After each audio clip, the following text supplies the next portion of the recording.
Crest initials stud earrings made with the Infinity Blok.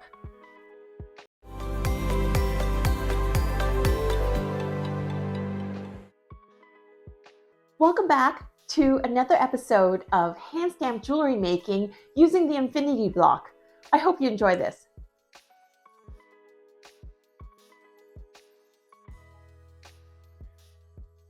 In the previous video, I had intended on creating an asymmetrical design with one earring being a heart and the other earring being the initials of my daughter.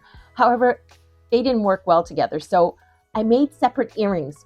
This video is about my journey to creating a funkier pair of earrings.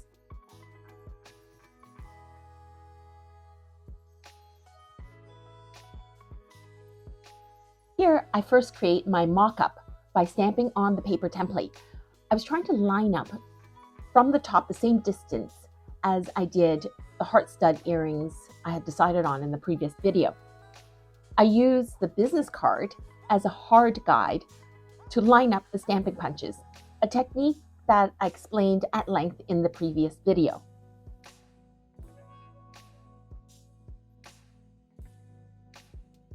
So I've got that, the C pressed against the card.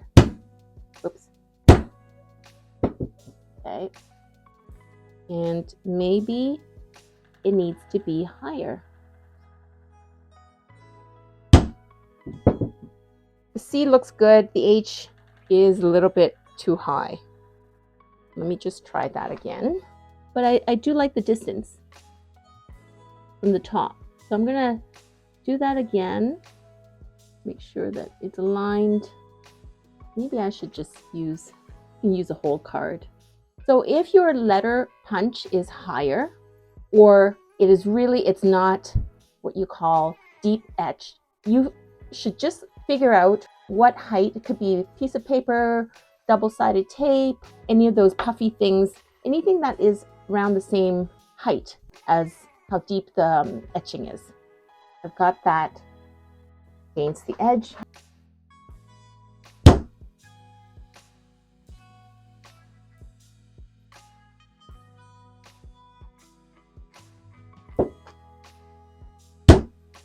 I kind of like the height. We'll go with it.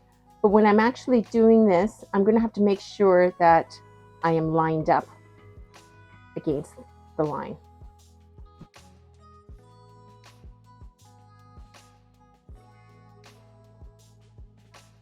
I'm going to hold on to this, pivot it out, and then I'm going to flip it this way so I can see better. Make sure that it's level.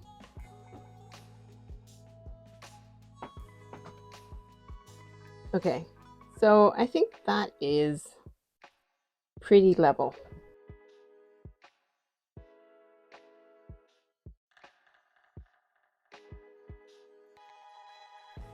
That's pretty good. I like drawing guidelines. I'm going to put this here, and I'm seeing where I want. Now, if I wanted to, I could do this, where I can just, it's right in the corner. But this is good. And from the reflection, I can see approximately where the letter is. Now, I'm going to make sure that I'm right up against the card. Okay, I got the C, the H.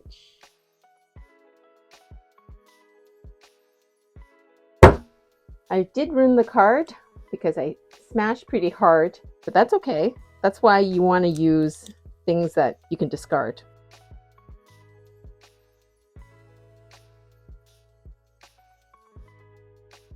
Actually, it is kind of high, and I'm thinking, what's wrong with it? And I looked with the heart.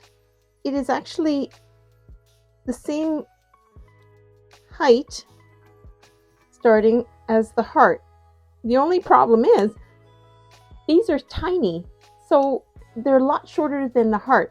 I should have taken that into consideration. I didn't notice it on the paper, but I should have centered this a little bit more. So I'm going to roll with it, and instead what I'm going to do is in drawing this line, I kind of like it. So what I'm going to do now is I'm going to remove the line and see if I like it better with the line or without. I'm going to do that with just erasing. And then, or maybe I want something else in this. Yeah, I think I like having the line there. So maybe I'm going to have a little design there.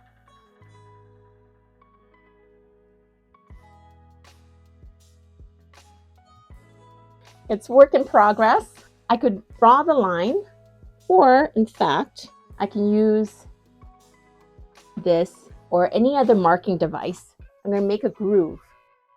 So the good thing is, once it's scratched up and you have a groove, you can just glide your punch into the groove if you are actually just doing a line.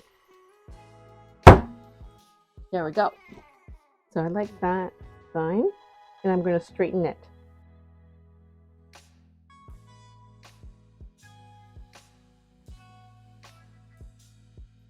When I say straighten, I mean flatten, because when you hammer, it gets warped a little bit. And all it is pad of paper, preferably without any marking, so you're not transferring any designs onto this, and thick enough so that any sort of grooves or from your scratches from your hammer doesn't get transferred. And the idea is not to totally flatten it, just tap, tap, tap is good. Let's see.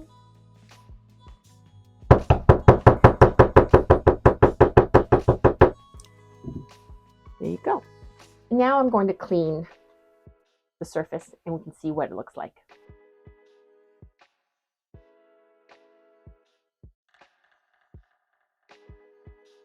Another way of buffing, if you want it to be held down, is like this.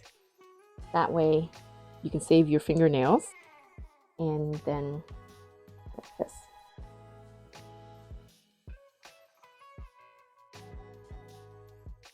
Here I've got a bit of a dent, so I'm actually going to use a higher grit, a rougher grit.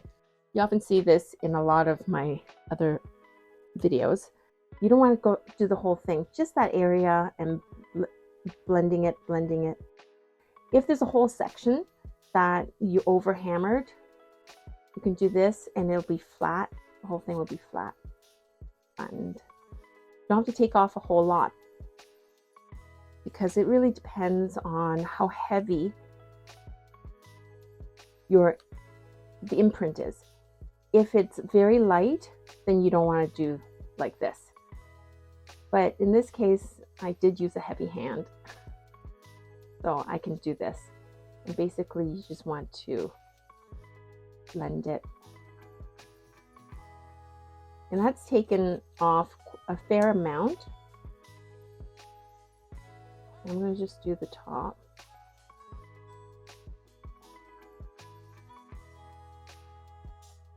So that pit has greatly diminished. It hasn't completely disappeared. Well, I know it's there. Then I use the next grit. You notice all the silversmiths, their fingers are really gross. That's because they're using their hands, and this is what happens to the skin. And that's okay. It's almost like a badge of honor. So there we go. I'm going to buff it a little bit more, because this part is wearing very thin, so I need a little bit extra.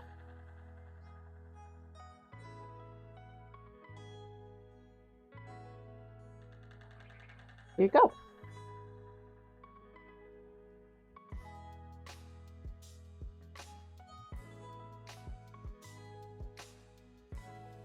Okay, I want to show you a close-up. This is what it looks like. And basically now I just want to cut the corners. I think I want it to be like this. I'm going to make sure that we are doing it properly. I'm going to have some guidelines to make sure that they're same angle. I see that this is the middle. I'm just going to do that, and I'm going to color the sides in, and then we're going to eyeball. So basically, I'm going to do this so that we have the diamond shape.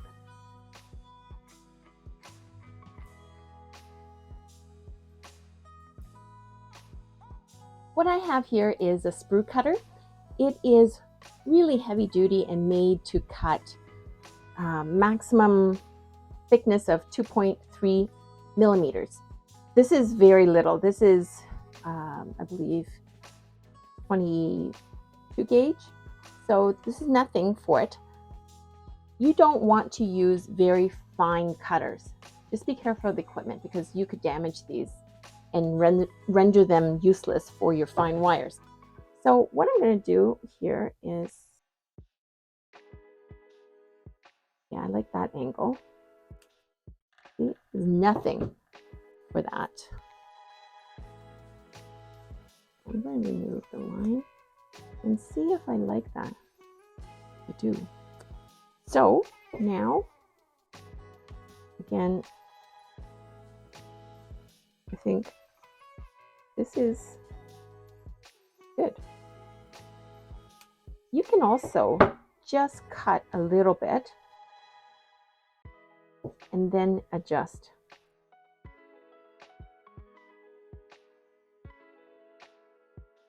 If your line you're drawing isn't very good.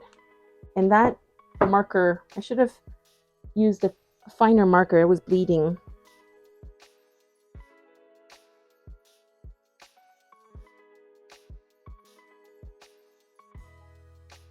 Metal file is good. And you can see it more cleanly. You want one that's flat because it's easier as opposed to a rounded one. And it is much easier if you held it down instead of standing up while filming the file. You don't want two movements like this because it will be rounded. Just hold one still and go back and forth in the other. And that gives you a much more uniform file. And I quite like that. This file, if you're doing this angle like this, it still gives you a sharp edge.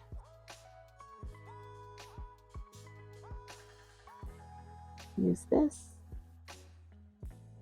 Just makes it a little bit more finished and not as sharp. There.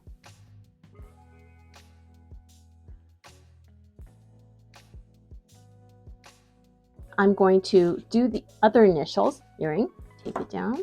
Second one is always easier to do because you've got it figured out what works and what doesn't.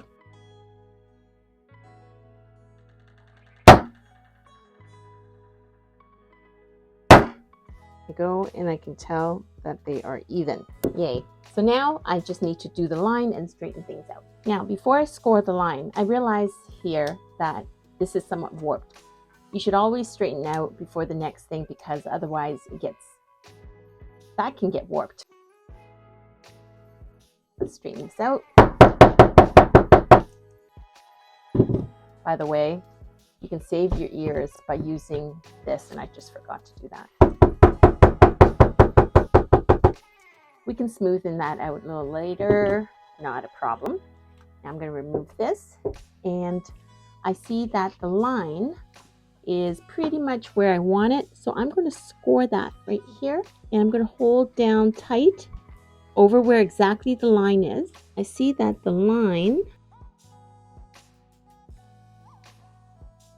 all I have to do now, since I've carved it, etched a groove, and I've stopped where it needs to stop, all I have to do now is use this, glide along the groove and stop where this paper hits.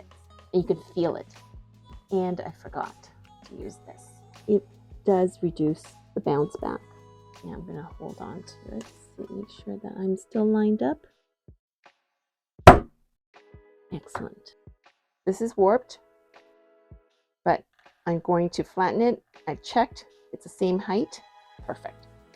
So I'm going to flatten this, but I've noticed that it's getting marked up, and you'll see that it's no longer as smooth. And what you can do is add the paper, and if this is a card that you're not needing anyway, there's no print, and in fact this is gloss, so it's good.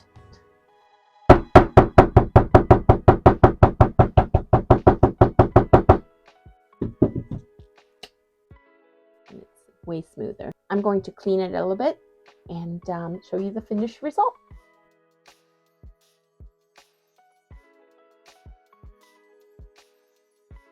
I don't know if you can see this, but they look really good. And all I have to do now is trim the corners to turn the triangle into a crest. And I have to say, it makes a big difference in this case. The crest is so pretty and it's easy to do.